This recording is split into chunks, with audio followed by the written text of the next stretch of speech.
Thank you. During this conversation, we've had it pointed out many times that the core bill is about increasing funding for security at the border and defense.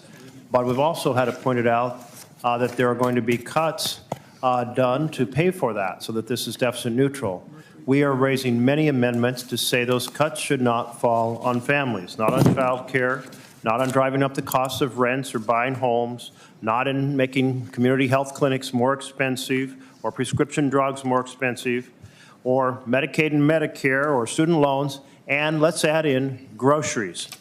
My amendment provides a deficit neutral reserve fund to protect against legislation, or actually creates a point of order, against legislation that would increase the cost of groceries for consumers. On every one of these issues we're raising for families, we've been told no.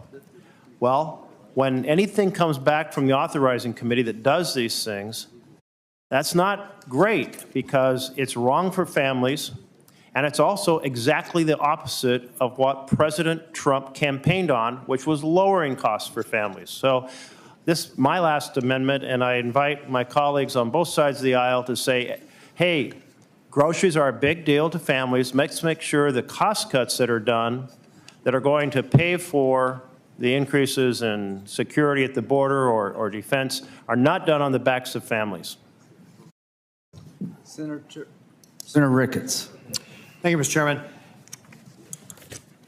The cost of groceries is what President Trump campaigned on. It was created in part because of the reckless spending of the Biden administration and Democrats who facilitated that. Cost of groceries are up over 22% under Joe Biden's presidency. But as has been pointed out many times, and as in the case with this point of order, the amendment is not in order. This amendment is against the point of order against the legislation of CBO estimates that would increase the price of groceries.